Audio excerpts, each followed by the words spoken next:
Welcome to another War Game Review with theplayersaid.com. I'm Grant. And I'm Alexander. Today we've had it for a while. I've had Space Empires 4X since last October, September-October, off the P500. So we played one of the grandest 4X games I think I've ever played.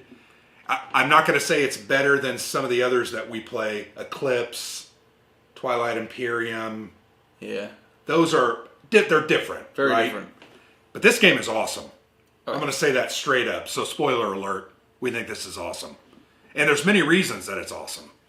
Doesn't have a lot of glitz, doesn't have a lot of glam, doesn't have necessarily... It has great components, but nothing out of the ordinary exciting. It's not all the huge plastic miniatures that you get in the Euro-style games. But man, this is a solid game.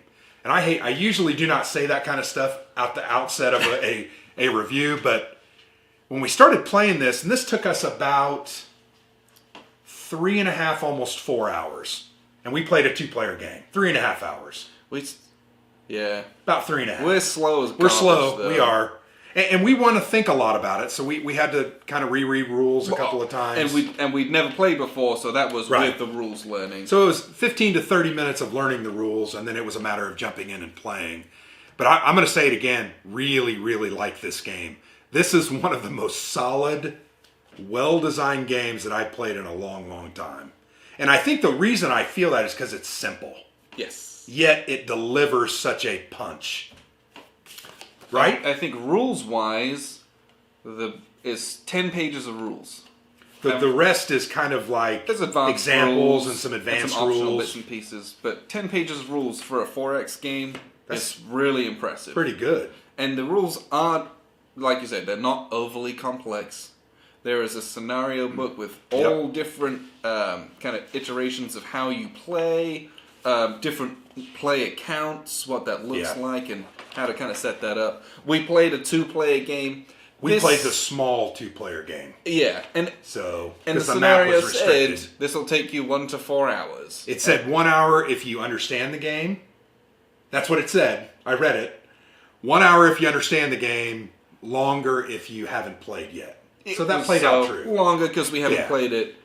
1 hour if you... I mean, if you were an expert... If you played this 4 or 5 times... 90 minutes, you could rush through it, yeah. Well, because you could be starting your movements as I'm finishing mine. Yeah, and well... But once again, we kind of want to see what's happening. Yeah, and it was fun. Playing this for the first time was fun. Absolutely. Sometimes you play a game for the first time, it's kind of a chore learning it. Yeah. But because it's an exploration game, you like fly into deep space and you flip a counter and it's like... Danger! Danger! And you're like, oh, what's I'm that? dead. I don't know. Yeah. So you look it up It's at the dangerous. rules and you're like, oh, I'm dead! Yeah. Like, it's exciting. It's very exciting. So that was fun. That was really fun.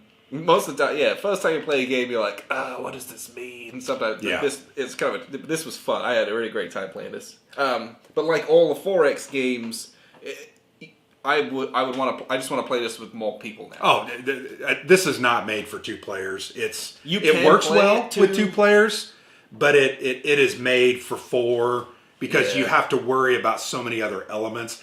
Once again, when you're and we'll show you the map a little bit. It's just there's only 1 or 2 ways that you can attack, right? So I really knew that you had to come a certain way and I had to come a certain way. Now we drew some chits that made a very interesting barrier in the deep space part, which was very interesting. But I didn't have to worry about my back door. I didn't have to worry about my flank. I didn't have to worry about what is the player over in the corner doing that no one's paying attention to. In our group, that would be Josh. Yeah. No one pays attention to Josh, and he comes in with a hammer in round 7, and you're like, oh, now I see what he was doing. But yeah, can play 2-player, and I thought it played very, very well. Yes. But it is made for multiplayers. 3 to 4 players is what this is made for. It's just the way it is. Satisfying as a 2-player game. Yes. We had a great time. This was fun. But I'm like desperate to have more people on board where we can just get the fullest possible experience from it. Well, we were kind of jonesing. Oh, we got to get the other two other guys. Yeah. We're like, who's going to play? Who would be interested? And we'll have to try to do that. But definitely a great game. And like all these types of games, there's some bite to it where you have to attack each other. It's possible to win without attacking each other. But if you're trying to win that way, everyone's going to be attacking you because they know you aren't preparing for that. So you got to check feelings at the door because this is going to get cutthroat. Yep. But the way that the game synergizes building units and combat with developing technology to improve your units, or having to then retrofit your units you've already got, is so cool. It's a very simple and streamlined tech tree. It's not complex. There's only about a dozen options, really.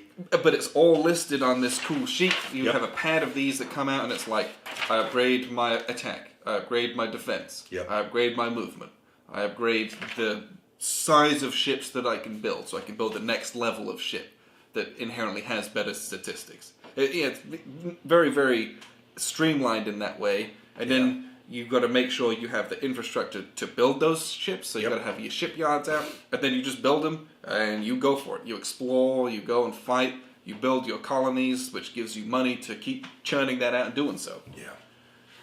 Yeah, so if you don't know, if you aren't familiar with 4X games, they use the X because it's the middle of the four words that it's explore, expand, exploit, and exterminate. So those are the four bases of the games. You're trying to build up first you're trying to explore your area of the map, trying to identify resources, planets to terraform, planets to colonize. Then you have to expand your empire into them, develop the infrastructure like you said. Exploit is take the resources, use those to develop technologies and build ships. And then obviously exterminate is, at the end, it comes down to a fight. You've built up, you've expanded, you're right up against each other, and it's time to slug it out. But that's what a 4X game is, and this does that very, very well. And sometimes I feel like in the 4X games, they can be somewhat formulaic, where you're almost like, I'm going to sit back and turtle, build up my defenses, build up a ton of technology. Build a good economy. And then, like, once I've reached my pinnacle, that's when I'm going to go and start smashing. So it can feel kind of slow at first. But I felt like this game, I don't know, I felt like I was going out on limbs a bit more, trying to... You definitely were. Just do some more harassment and throwing out bits and pieces, or doing decoys to try and provoke people, just to stop the turtling. It's very easy to do that. And because the game doesn't have a time limit, there will be blood. Yeah, there will be blood, That's I think about Eclipse, it's got 9 rounds. So you sit there for 8 rounds and don't do anything, and then in the 9th round, everyone jumps in the middle for the victory points, and you have this colossal fight. Which is fun, but you don't want a game to play out the same way every time. Yeah. And this doesn't suffer from that, because there's no time constraints. Well, and the reason it really forces combat is that the way you score victory points to win the game is from either building colonies in the deep space part of the map. You get one victory point. Which are very vulnerable. Well, and it's very hard to do. You've got to put a lot of resources into getting out there, and then you're kind of out there swinging in the breeze. The other way is to get into your enemy's territory and actually destroy their established colonies. So it requires you to get out there and fight. There's no winning this game by just building up an awesome corner and having every colony you can and 15 ships. You're never going to win. You may also never lose. The game may never end, but you're not going to win that way. You're going to have to win by going out and fighting. And that's the great thing about all these kind of free-for-all style games, is as soon as you launch your attack, boy, is someone launching their attack on you. And every time you attack, you will lose ships from an attritional standpoint. There's no way you won't. And in doing so, you will harm yourself because you'll have to spend more to invest to build your army up. But what's cool about this game is the maintenance aspect. You have to pay money each round for each ship that you have on the board that's kind of a warship. So you can build up this huge, big, strong army. You got to pay for it. But that's where you got to pay for it. You have to bankroll that. Yeah. And so that hinders your technology advancement.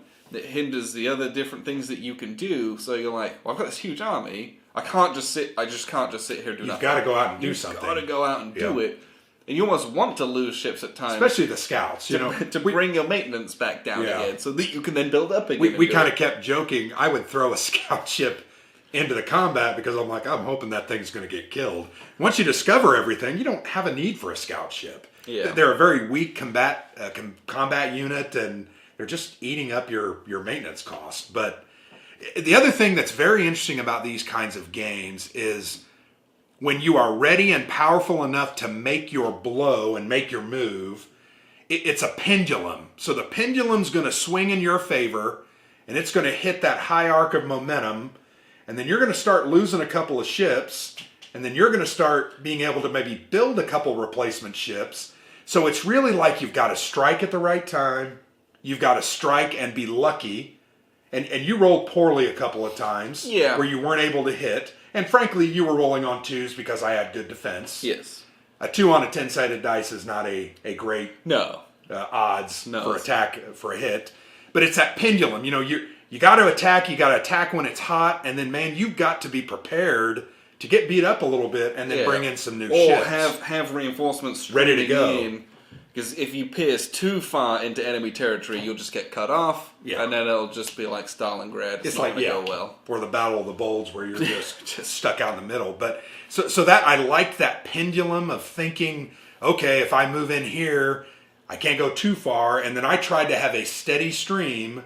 I built shipyards up close to the front and started moving battle cruisers up. Battle cruisers are pretty wicked. They hit on a 6 if you have the attack ability.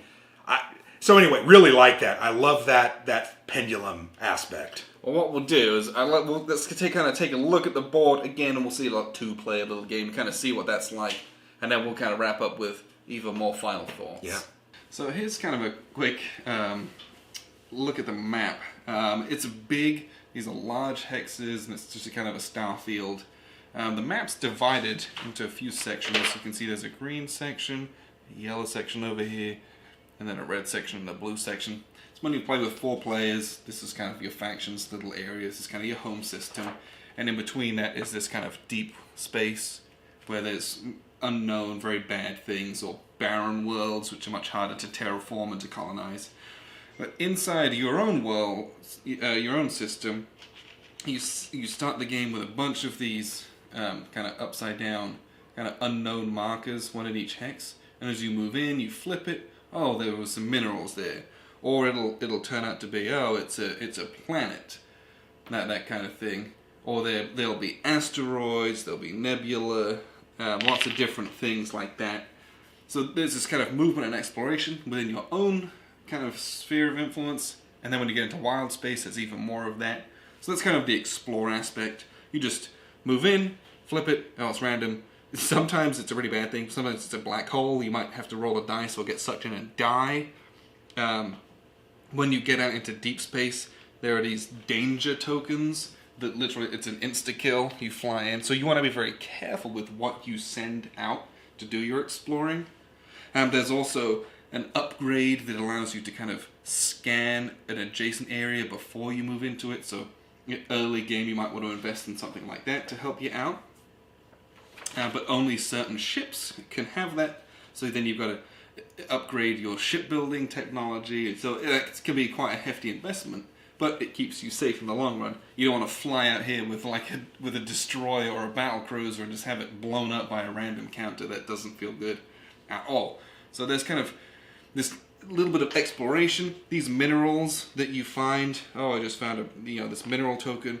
You've got these mining ships to kind of pick that up and bring that home for a quick, kind of one-time cash in. And there's quite a few of those, so you can rake in some money early to get your empire kind of kick-started. The other aspect with kind of the exploration is you've got these colony ships here. And these colony ships, they don't have any kind of combat value whatsoever. They just fly around. And when they meet a planet that isn't barren, they crash land on it. And they start to form a colony over time. That colony starts at a 1, it then grows to a 3, and then to a 5. And basically that colony generates that amount of revenue in addition to the 20 points of money that you get from your home planet. So you're trying to build up lots of colonies, earn a lot of money to start funding your war-making capacities. You'll have bases, a number of different ships, and we'll take a quick look here at one of the play references. So this is a double-sided play aid. This is all the different types of ships you can build, and this is the base game, and this is the advanced game down here. And on the back, yeah, you've got all the different attack up. This is all the technology upgrades that you can buy. They're divided into sections. So there's kind of 6 levels of ship size upgrades, 3 attacks, 3 defense, 3 tactics, and 7 move. There's some terraforming, some bits and pieces down here. So you'll be slowly progressing through that tree as well. But here we're looking at you start with scouts on the board. You can grow or kind of develop destroyers, cruisers, battleships, dreadnoughts. You've got your colony ships. There's bases, which are kind of stationary, and they're very, very powerful, good defensive units. And then there's some decoy counters that you would use as well, because, and this is where the real fun and the crux of this game is that whenever you have warships on the board, they are face down.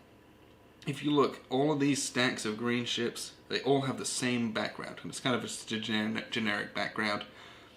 So you have no idea what they are. And underneath that is a numerical counter as well. A 1, a 2, a 4. That represents how many of that ship that's on top of it there are. So this right here is 4, and it's 4 shipyards. Over here we had 2 also shipyards, and that's depressingly boring. What do we got here? So we had 1 dreadnought, destroyer, sorry, dreadnought. 1 destroyer and 2 cruisers. And so this is face down, so I can tell you've got 2 different types of ships, but I don't know what they are, and I don't know how many you've got of them. So you'll see the stack moving around, it gets quite scary, but the decoys give you great opportunity to kind of do some feints, to draw people out, and kind of do some really cool maneuvering. I really enjoyed that. Anytime there's a game which has good fog of war, I love that. And that's why they had to kind of create this whole separate solitaire system, because doing this wouldn't work in the same way. It's not. There's too much fog of war to play solo. But having that other solo system where it's, I think there's kind of a doomsday machine that flies around and tries to kill you. It's got its own unique kind of AI and values, which is neat that they thought of using something with the same kind of basic engine to do solitaire with. But really, the game is very, very simple. Moving, exploring, trying to build up your economy, and then you win the game by either having like 3 points. You want to get on these barren deep space colonies. If you can have a level 5 colony there, that's a point. The other way to get points is by killing other colonies. So I could win entirely by building these deep space colonies. Very, very difficult, and everyone would kind of dogpile me doing that. So you'd want to protect it very heavily. Or I could just go in and attack someone else. Oh, I can destroy your colony. I take it from a 5 back down to a 3 if I do a hit, back to a 1 if I do another hit, and I remove it completely if I do enough hits by doing kind of aerial bombardments. And I do that just by using my attack values on my ships. Those aren't ships. So let's take a little look. We'll take a look at these kind of red ships here. And this is a scout here, has a 3 attack and a 0 defense. And this guy has a 4 attack and a 1 defense. And this is the little hull size. This is a very small ship. This is a little bit bigger, and that's to do with the cost of the maintenance.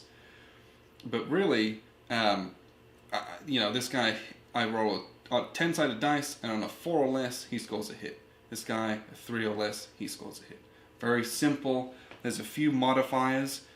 The modifiers are the defensive value, plus any defensive technology. So if I've upgraded my defense, I add that to my defense value. So if I had defense technology 2, I'm then looking at this guy has a 3 on him, so he's a defensive value 3. I subtract that from the attacker. This guy would have to roll a 0, which you can't do on a 10-sider in this game because a 0 is a 10. But a 1 is an auto hit, so you could always hit on a 1. So there's always a chance you can hit. But the combat is basically, I move my stack in there, we do an attack, we line up all of our pieces, and if you look, we'll take a look here again, and we'll grab a a couple of these. Let's see. Yeah, it's a starship. Oh, boo. There we go. Oof, that's a battle cruiser. That's nasty. So these have a firing priority on them. So this is a B, and this is a C, and this is an E. And so you can get A's on like the huge dreadnoughts. Basically, you line them up from A to E, and I line mine up A to E. There is the defender fires first, unless the attacker has a better tactics rating. And tactics is another technology that you can upgrade. But the B shoots his gun first. He's got 5 attack. Roll a 10-sider, 5 or less I hit, and I will destroy one of his units. I will destroy the big old cruiser here. If I hadn't, the cruiser fires back, and then you just go down the line. So this guy would fire back, and it's just you just go down, blowing each other up, and there's no kind of return fire. So if you can kill everyone before they shoot you, it's non-simultaneous. You can kind of wipe people out before they can attack if you had the right combination of units and better tactics or initiative, if you wanted to call it that. But that's it. It's so simple. The game is very, very rules light, and it's a great, easy 4X game to learn. It looks like there's a lot of stuff on the board, but there really, really isn't. You just move your stacks of hidden pieces, and the real meat of the game is in managing your economy. And we'll take a look kind of here at what that looks like. So you got this big old mess of a sheet. This was somewhat intimidating at first. It's double-sided. You will track all of your money that you have from various income sources, and then you'll spend it kind of secretly, and you'll invest in technologies and buildings, building units and things like that. You'll pay a maintenance fee, and then you've got to spend extra if you want to upgrade your units. Because if I built a scout in turn 2 and in turn 4 I upgraded my attack, that scout who's on the board doesn't get that upgrade. He has to go to a shipyard and have to pay to upgrade him to the current technology, so he gets retrofitted, which is cool, neat. I really like that. But this is a good system. I do my economy, and then I can kind of set it aside and forget about it for a second, so I can concentrate on moving and attacking and doing my fun stuff. I'm not constantly like, oh, how much money do I have? I don't have to keep recounting. If you ever have leftovers, you just write it at the top. That's what I've got to start with. And then I again add my current new income. So this is really not too scary. You track all of your technology levels here. Here's the different kind of categories. You circle which one you're at. And the back, this is neat. This is basically kind of your order of battle, so to speak. So there's 5 possible scout stacks you can have, and you just circle which ones you've got and what level of upgrade you're at. So my CA3 counter and everything underneath him has 1 attack and 1 defense and 1 move and or 1 tactics and 2 move upgrade. So that's really neat. My cruiser 2 has the same thing, 1-1. He's got the 0 tactics because I haven't upgraded him yet because he was on the board very early. He's got the 1 move, he doesn't have the 2 move yet.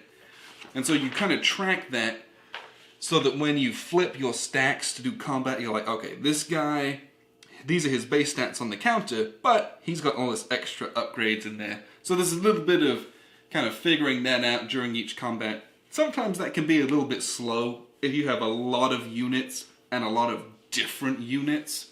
You're kind of like, okay, doing a little bit of calculate, a little bit of calculate, and that can slow the game down. When you've got 4 players, that could bog down a little bit.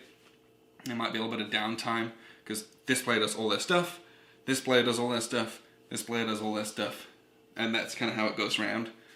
And what's neat in this game is that the turn order changes by bidding. You would spend your money secretly to bid to try and become the first player. So if you were desperate, you could spend a lot of money in that.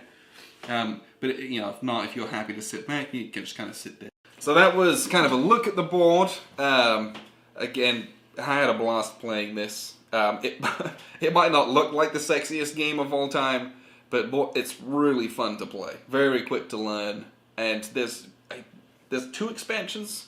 There are 2 expansions, Close Encounters, and then the newest one is called Replicators. So there's one, but there's another one coming, right? Okay. Yes.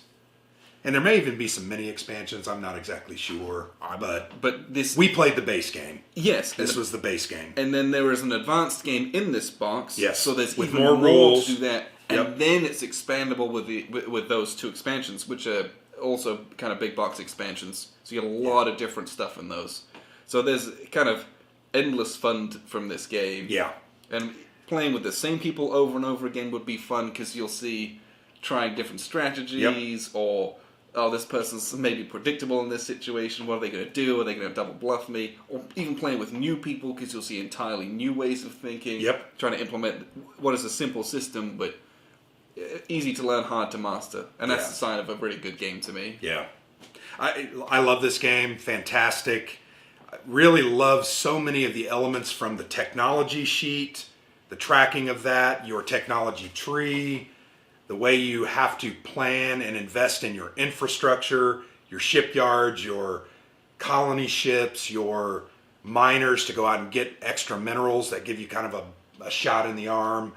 I really liked the battle mechanic. Yeah, simple. The screening element was cool. So if you go into to a battle and you have a couple of ships that you don't want to risk, because a lucky shot, anybody can roll a 1 and hit any ship no matter what. So you can actually hold those ships back if you have more ships. That is a fantastic design element. Yeah. I've seen it in other games, but it just, it was so simple and so apropos for this style of game. You saw that, I was like, oh yeah. Really nice. Like, here's my big battle line of ships, and I'm going to keep these ones back because they're not needed. Yeah. There was an element of realism is what I was going to say. I felt like it was Vader and the Emperor, right, in the Super Star Destroyer going, ha ha ha. Your puny friends are going to be killed. Can't even get past the Imperial 2 class Star Destroyers. Absolutely. So you can't go for but really love that element. I like the battle mechanics, the different elements from the exploration and the way terraforming is cool, although we didn't really try much of that. We did not develop that technology. It's expensive. It's expensive and it's also risky. And slow. Overall, I would play this game immediately again. I would also want to immediately call 2 friends and get them over here. So I think from both of us, we give this one a big thumbs up. Yeah, I'm going to dig really up. I've got the Close Encounters expansion kicking around, and I'm going to read the rules for that here real quick and get that punched so we can kind of try that out here soon as well. One other element I did want to say: this does have a solitaire variant. Okay. So there are in the scenario book. There are. I think there's only 1 or 2. Yeah, so you have a 1-player Doomsday Machine scenario. Okay. So literally you're going to have this huge, giant robot that runs around and tries to kill your colonies. So that's one of the scenarios, and I think there's a difference. But anyway, there are 2 solitaire scenarios. And then I think in the other expansions they develop that further. So I'm telling you, I'm going to set this up maybe this week and try out one of those solitaire scenarios. Yeah, I might do that too. Yeah, just because I think this game lends itself very well to solitaire play. Not a lot of hidden information, although the planets, but you're not playing against people in that way. You're one system going out and trying to explore. So it should be really cool to try this out as solitaire. I'm looking forward to that. Yeah, I think that'd be neat. So once again, wrapping up, this is Space Empires 4X from GMT Games. Designed by Jim Crone. So nice job, Jim. Really liked this. This was off their P500 reprint. I think this is the 3rd printing. So the 3rd printing of this game, that tells you a lot. Yeah, I think I got my own edition as well. I think it's the same one. Is it the 3rd printing as well? I think so. Okay. I'm not sure. But yeah, I'm glad that I have a copy because I can set it up as well. But great game. We really enjoyed it.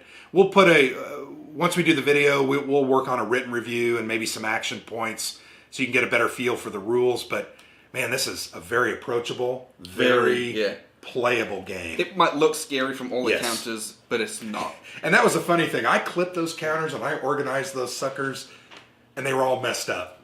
We had to go searching for the different counters and now I'm going to go back and reorganize it, and it's going to be good. Yeah. So it's a little scary, a little daunting in that way, but a great game. So thanks a lot for watching, and we'll check you out the next time we have a game to review. Thank you.